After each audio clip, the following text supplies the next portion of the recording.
I used to think being invisible was safer than being seen.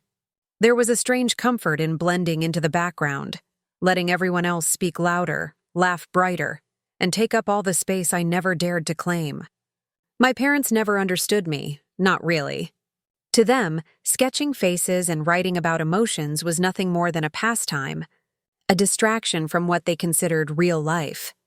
My father was a pragmatic man, a corporate machine who believed success only came with a paycheck. My mother mirrored him in every way, always reminding me that the world rewarded stability, not sensitivity. My older sister, Melissa, was their masterpiece, a lawyer with a sharp mind, expensive suits, and the kind of confidence I was never allowed to have. They adored her. Every dinner turned into another celebration of her accomplishments, another toast to her promotions, another reminder that I was the family disappointment. When I'd timidly mention a story I was writing or show them a sketch, my father would sigh in that familiar, heavy way that told me he was disappointed even before he spoke. "That's cute, Claire," he'd say, not even looking up from his phone. "But when are you going to get a real job?" I learned to stop showing them. I learned to smile, to nod, to swallow my words. I'd sit at family dinners surrounded by laughter that never reached me. My mother would compliment Melissa's outfits while giving me polite, restrained glances, as if my existence was a mild inconvenience she was too well-mannered to complain about. The house was beautiful, white walls, polished floors, expensive furniture, but it was cold. Silence filled the spaces between us like fog, suffocating and invisible. I stopped trying to be part of their world. Instead, I built my own. Late at night, when everyone else was asleep, I opened my laptop and escaped into another life. That's how Luna Gray was born. It wasn't just a name, it was a persona, a version of me that didn't need permission to exist. Luna was bold, emotional, and unfiltered. Through her, I posted drawings and journal entries that captured everything I was too afraid to say out loud. The loneliness, the quiet pain, the way my parents made me feel small in my own home. I never mentioned names, never gave away clues, but my art carried truth, the kind that people could feel even if they didn't know the story behind it. I uploaded my first piece one cold evening, a sketch of a faceless girl sitting in the corner of a room filled with blurred figures. The caption read, "They only see what shines." I didn't expect much. Maybe a few likes, maybe a comment from a stranger, but by morning it had hundreds of shares. People wrote things like, "This feels like my childhood," and "I thought I was the only one." For the first time in my life, someone understood me. Not my face, not my name, just me. It became an obsession. Every night I'd create. Every morning I'd wake up to messages from people who said my art helped them heal. They called my work brave, raw, and honest. I wasn't brave in real life, but Luna was. Through her, I poured out every story I had buried inside. Memories of being dismissed, ignored, forgotten. I didn't mean to expose anyone. It was therapy. Each drawing, each post, each journal entry was a small act of rebellion, a whisper into the void saying, "I exist." As Luna Gray grew, so did her audience. Within a year, I had thousands of followers. My posts were shared in online communities and even featured in small digital magazines. People begged for more. I'd wake up to comments like, "You speak my truth," and "This feels like a mirror of my life." It was intoxicating, the feeling of being seen without being known. I could finally breathe in a world where my voice mattered. But success comes with shadows. The more followers I gained, the more personal my writing became. I found myself revisiting old memories, darker ones. The night I overheard my parents fighting in the kitchen when I was 15, they thought I was asleep. But I remember every word. My mother's voice trembled as she said, "She deserves to know." My father hissed back, "No, she can never know." We agreed. My heart pounded in my chest, but I didn't understand what they meant. I thought maybe it was about money or something from the past. I told myself it didn't matter, but their words haunted me for years. Sometimes when my mother looked at me a certain way, almost like guilt, I'd wonder what it was she didn't want me to find out. I never dared to ask. Some truths feel like traps. Still, those words made their way into my writing. I turned them into art. One night, I posted a digital painting of a young girl standing before a locked door, her hand hovering over the knob. The caption said, "What happens when you finally open the door they told you to ignore?" It was poetic. I didn't think much of it until a week later, a strange comment appeared beneath the post. "Your story sounds familiar. I think I know who you are." At first, I thought it was a random follower, but the words lingered. I clicked on the username, Silent Witness 89. Their profile was empty. No post, no photo, just a blank page. I stared at the comment for a long time, feeling my stomach twist. My secret identity had always been safe, protected behind a screen name, a voice without a face. How could anyone know who I was? I deleted the comment and tried to ignore it, but it felt like something had cracked open. That night, I couldn't sleep. Every time I closed my eyes, I saw that username, Silent Witness. The name itself felt deliberate, haunting. I checked my old posts to see if I had accidentally revealed something personal, maybe a detail about my hometown, or a photo background that gave away too much. But there was nothing. I was careful. Always careful. Still, the paranoia sank in. I felt exposed, as if someone was standing in the dark, watching me from a distance. The next morning, I acted normally. I had coffee with my mom, listened to her complain about work, and pretended not to notice when she mentioned Melissa's new client deal for the 5th time. I smiled, nodded, and kept my hands folded to hide how they were shaking. I wanted to ask her about that night years ago, about what they were hiding.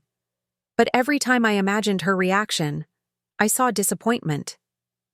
She'd tell me I was being dramatic again, sensitive, overthinking. So I stayed silent, like I always did. That evening, I opened my laptop and logged into Luna Gray again. I told myself I'd post something new, distract myself from the unease. Instead, I found another message. From the same account. This time it wasn't public.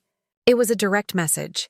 "You don't know me, but I know your family. You need to ask your mother about what happened the year you were born." I froze. My pulse thundered in my ears. My cursor hovered over the delete button, but I couldn't do it. I reread the message again and again. My first instinct was denial. This had to be a mistake, a prank. No one in my life knew about Luna Gray.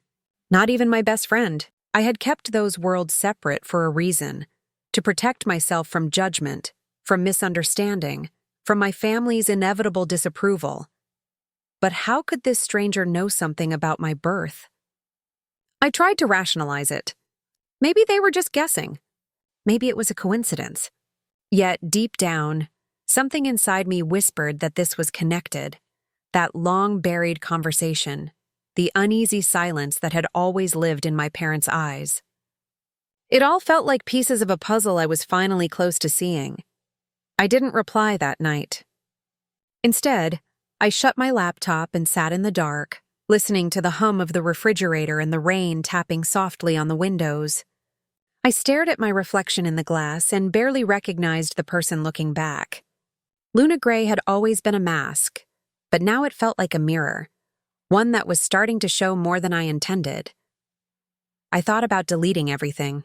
My account, my posts, my art. If someone really knew who I was, it could destroy everything. My parents would be furious. My sister would mock me. And yet, the idea of walking away felt like erasing the only part of me that was truly alive. By the time dawn painted the sky in soft blue light, I had made a decision. I would find out who Silent Witness 89 was, not because I trusted them, but because I needed to know the truth. As I shut my laptop and the room fell silent, I couldn't help but whisper the question that had been clawing at me for years. Softly, almost afraid to hear it aloud. Who am I really?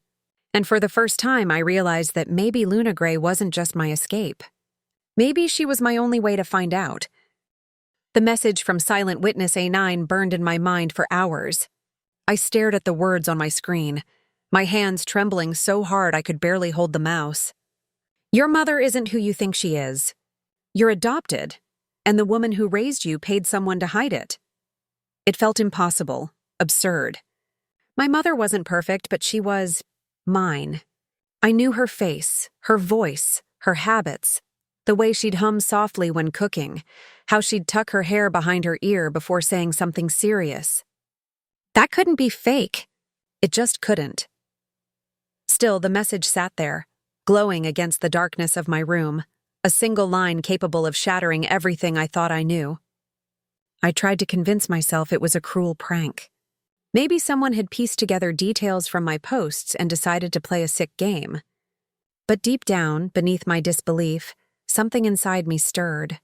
A small, terrified part that whispered, "What if it's true?" Sleep was impossible. My mind looped through every memory of my childhood, looking for cracks in the story I'd been told. I remembered how my mother used to flinch when people said I didn't look like anyone in the family. How she'd quickly change the subject whenever my birth or early years came up. I'd always assumed she was just sensitive, maybe embarrassed by some old family drama. But now those silences felt heavier, like layers of cement poured over a secret she couldn't let escape. By morning, I was a wreck. My stomach churned as I walked into the kitchen, pretending everything was normal. My mother stood by the counter, pouring coffee. My father sat at the table reading the newspaper, his glasses perched on the edge of his nose like always.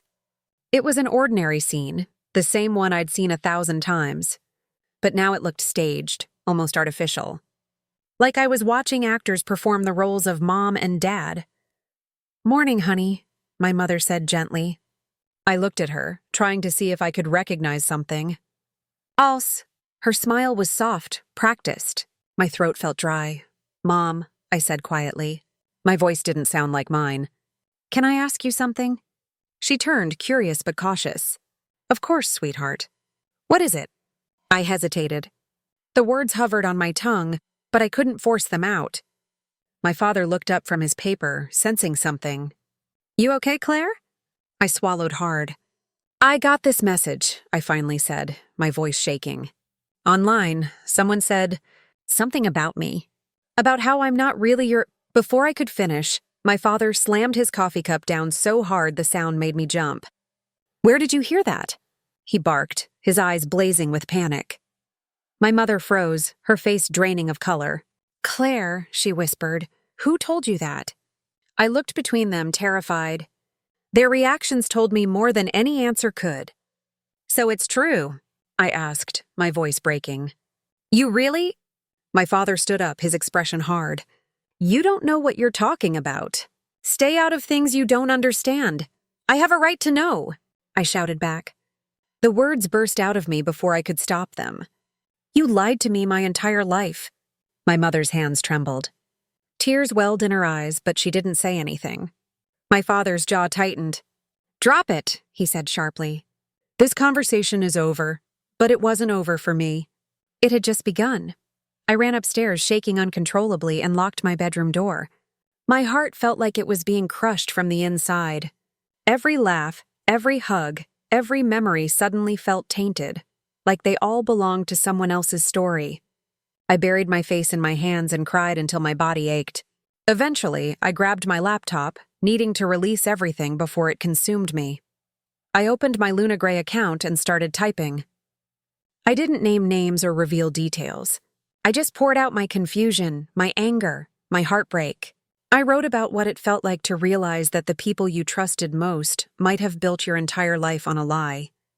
I didn't even plan to post it, but the words felt too heavy to keep inside. I hit publish. Within hours, the post exploded. Thousands of people shared it. The comments poured in. "I went through this too. You're not alone. Family secrets can destroy us." My notifications wouldn't stop buzzing. The internet had turned my pain into a wildfire of empathy. For the first time, my loneliness felt less isolating, but also more dangerous. 2 days later, an email appeared in my inbox. The subject line simply said, "You deserve the truth." I almost deleted it, assuming it was spam. But curiosity won. When I opened it, there were 3 attachments: a scanned document, a photo of a hospital bracelet, and a handwritten letter. My hands trembled as I clicked through them. The first was a set of adoption papers. The names were faded, but my birth date was there. My supposed parents' names were written in the adoptive parents section. The hospital bracelet had my infant's name on it. Baby girl, Rosewood Clinic. My breath caught in my throat. Then I opened the letter. It was dated months before I was born. The handwriting was elegant, familiar in a way that made my stomach twist. It was signed by my mother. If she ever finds out, tell her I did it to protect her. My world went silent. Protect me from what? I read it over and over, searching for clues between the lines. But that was all it said. A single sentence that raised 1,000 questions. I pressed my hands against my mouth, trying not to scream. Every memory replayed in my mind. Her avoiding questions about my baby photos, her vague answers about my early years. It all fits. The truth had been hiding in plain sight. I wanted to confront them again, demand an explanation, but fear held me back. I didn't trust them anymore. Instead, I wrote, that night, I posted another piece on Luna Gray, an abstract painting of a woman made of shattered glass, holding a paper heart that said protected. The caption read, sometimes, protection feels a lot like betrayal. The post went viral instantly. People connected to it on a visceral level. They saw themselves in my pain. But not everyone reacted with kindness. Some accused me of being ungrateful. Others speculated wildly, guessing at my real identity. I ignored most of them, until I received a message notification that made my blood run cold. It was from my sister. How could you expose our family like this? You've humiliated us. My heart sank. Melissa knew. Somehow she had found my account. My secret world, the only place I had ever felt safe, was gone. I tried to reply, but she didn't give me the chance. Another message came through, angrier this time. Mom hasn't stopped crying. Dad's furious. You've ruined everything. Tears blurred my vision as I typed back. I didn't use names, Melissa. No one even knew it was me. You think people are stupid? They know. They figured it out. You crossed the line. I sat staring at her words, my fingers hovering over the keyboard. I wanted to scream at her that I didn't expose them. They exposed themselves. That I only told the truth they forced me to bury. But the realization hit me like a punch. They weren't angry because I lied. They were angry because I told the truth. That night, the house felt suffocating. My parents didn't speak to me. My sister's messages went unanswered. I stayed in my room, staring at the letter again and again, whispering the words to myself until they lost meaning. I did it to protect her. Protect me from what? From who? The following morning, I noticed a new message in my inbox, from Silent Witness 89 again. My heart raced as I opened it. Now you understand why she hid it. But the story's not finished. There's more you need to see. Attached was another file, a photo of a woman I didn't recognize. She had soft eyes and dark hair, holding a baby in her arms. Written on the back in faded ink were 3 words, My Little Claire. I felt my knees give out. My whole body trembled. This woman looked nothing like my mother, but something about her smile, her expression. It felt like looking into a mirror from another life. The message continued. She was your real mother. She loved you. But what they did to keep her away, that's the truth they're still hiding. I dropped the phone. My heart thundered so violently it hurt. I crawled into bed, clutching the letter to my chest, tears soaking the paper. I didn't know who to believe anymore. My entire identity had become a puzzle, and every piece I found made the picture darker. I opened my laptop one last time that night and began typing, not as Luna Gray, not as a creator seeking validation, but as a daughter desperate for answers. The words flowed like blood from an open wound. Maybe truth isn't something we're meant to find gently. Maybe it claws its way out no matter how hard they try to bury it. When I hit post, I didn't care who saw it. For the first time in my life, I wasn't hiding anymore. But I didn't realize that by revealing my truth, I had started something I could never take back. The storm didn't stop. Within days, my secret life was no longer secret. Someone had connected the dots between my online persona and my real name, and the revelation spread like wildfire. Luna Gray Exposed trended across forums and social media feeds. My followers, once faceless allies in healing, now saw the person behind the art, a real girl with a real family whose secrets were suddenly open for public consumption. I stared at my reflection on the news website, my digital paintings blurred in the background, my name spelled in bold letters. My heart felt like it was cracking in two. It wasn't supposed to be like this. I never wanted fame, only freedom. I wanted to be understood, not dissected. But now the whole world seemed to be watching, waiting to see how the story would end. My family reacted exactly as I feared they would. My father's voice thundered through the house that night, echoing down the hallway like a storm breaking apart glass. "Do you have any idea what you've done, Claire?" he yelled. "You've humiliated us. You've destroyed our reputation." My mother sat on the couch, pale and trembling, her eyes swollen from crying. She didn't defend me. She didn't even look at me.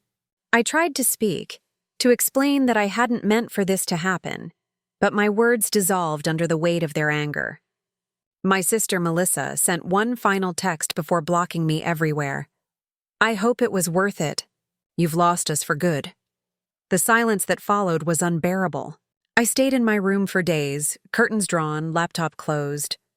The world outside buzzed with noise, people discussing me like I was a character in someone else's story.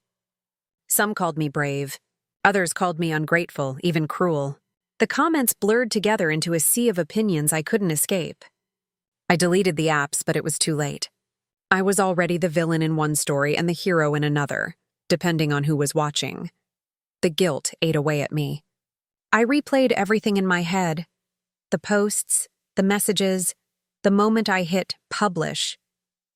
I wondered if I'd crossed a line, if I should have kept the truth buried to preserve the illusion of peace. My family had lied, yes, but had I really needed to destroy their image to find myself? The thought haunted me, wrapping around my chest like a vice. For a while, I thought I might go mad. Then, one evening, just as I was about to shut down my account for good, I saw a notification. Another message from Silent Witness to 9. My stomach tightened. Part of me wanted to ignore it, but curiosity, or maybe desperation, made me click. "I wasn't trying to ruin your life," the message began. "I wanted you to know the truth. You deserve to know where you come from. I'm your biological aunt. Your real mother was my sister. She died giving birth to you, and she made me promise one thing, to make sure you'd one day learn the truth." The room spun. I stared at the words, unable to breathe. My fingers trembled as I scrolled further. "She loved you, Claire, even before you took your first breath. Your adoptive mother didn't steal you. She saved you. My sister was young, scared, and sick. Your father wanted to give you up. The woman you call mom took you in when no one else would. But she was terrified that if you ever learned the truth, you'd hate her for it." Tears streamed down my face as I read those lines again and again. Every emotion, anger, grief, confusion, love, collided inside me until I couldn't tell one from the other. My real mother was gone, but she had loved me. And the woman I thought had betrayed me had, in her own broken way, tried to protect me from a truth she thought would destroy me. I spent hours staring at the ceiling, replaying every moment with my mother in my mind. The way she'd squeeze my hand when she thought I was sad. How she'd stay up waiting for me when I worked late. How she'd call just to ask if I'd eaten. Those weren't the actions of a liar trying to deceive me. They were the actions of a woman trying to love someone she was afraid of losing. I realized then that her silence wasn't cruelty. It was fear. Fear of rejection. Fear that I'd see her not as my mother, but as an imposter. The next day, I wrote my final post as Luna Gray. Not as a cry for help or revenge, but as a confession. The truth doesn't always destroy. Sometimes it heals. My story isn't about anger. It's about love twisted by fear. About people who make mistakes while trying to do what they believe is right. I don't hate my mother. I understand her now. And understanding is a form of forgiveness. When I hit publish, I expected backlash. Instead, something extraordinary happened. The comment section is filled with stories, thousands of people sharing their own hidden family truths. Some had discovered adoption secrets, others had lost parents they never truly knew, and many simply wanted to say, "Thank you for being brave enough to speak." That post didn't go viral in the same explosive way as before. It spread quietly, tenderly, like a ripple through calm water. It was no longer about outrage. It was about healing. My follower count doubled overnight, but for the first time, I didn't care about numbers. What mattered were the messages from people saying they had finally dared to confront their own buried pain. In the weeks that followed, something inside me changed. I started painting again, not as an escape, but as a declaration. My new works were softer, brighter, full of life and emotion. I painted mothers and daughters holding hands across broken glass, faceless women finding their reflections in mirrors, and children surrounded by light. Each piece was a piece of me reclaiming what I had lost. Then came an invitation. An art gallery in the city wanted to host an exhibition featuring my work. They didn't want Luna Gray. They wanted me, Claire. At first I hesitated. My name still felt fragile, raw from all the exposure. But something in me whispered that this was my moment to step out of the shadows completely. The night of the exhibition felt surreal. The gallery was bathed in soft golden light. My paintings lined the walls, stories of grief, truth, and rebirth told in color and shadow. People wandered through, whispering, crying, smiling. A small placard beside each piece bore my name in bold letters, "Artwork by Claire Morgan." I walked through the crowd quietly, listening. Some people recognized me, some didn't. But for the first time, I didn't care who saw me. I wasn't hiding anymore. My life, messy, complicated, painfully real, was finally mine. I thought my parents wouldn't come, but near the end of the night, as I was speaking to a journalist, I felt a familiar presence behind me. I turned and froze. My mother stood by the entrance, her hands clasped, her eyes glistening with tears. She looked smaller than I remembered, fragile but brave. For a long moment, we just stared at each other. No words. Just the silence that had once separated us was now filled with something new. Understanding. She stepped forward slowly. "You did something beautiful," she whispered. Her voice cracked and a tear slipped down her cheek. "I'm sorry for not telling you. I was so scared you'd stop calling me Mom." I took her trembling hands in mine. "You are my mom," I said softly. "You always will be." We stood there, surrounded by strangers but feeling completely alone. Two women who had finally found the truth that bound them instead of the lies that tore them apart. That night, after everyone had left, I walked through the empty gallery, the hum of the lights echoing softly above me. I stopped in front of my favorite painting, a faceless girl holding a candle, standing in front of a locked door. The title read, "The Light They Tried to Hide." I smiled. I thought about my father, still too proud to face what had happened. About Melissa, still angry but distant. Maybe one day they'd understand too. Maybe not. But either way, I wasn't waiting anymore. In the months that followed, I started a small foundation, the Luna Project, to help adopted children and estranged families reconnect through art and storytelling. What began as a secret identity became a movement for truth and healing. I spoke at schools, created workshops, and watched people use their own voices to mend what had been broken. Standing on that stage during our first public event, I looked out at a sea of faces, some smiling, some crying, all human, all searching. I realized that everything I'd been through, every tear and betrayal and revelation, had led to this moment. "They tried to hide the truth," I said, my voice steady over the microphone. "But we are living proof that truth has a way of finding its light. It can't be buried forever. Not when we choose to speak it." The crowd erupted in applause. And for the first time in my life, I felt free. As I walked off the stage, I whispered to myself, almost as a promise. They tried to silence me, but my voice became my revenge. That night, under the quiet glow of streetlights, I finally understood. I hadn't just uncovered my family's secret. I had rewritten my story, and this time, every word, every brushstroke, every heartbeat belonged to me.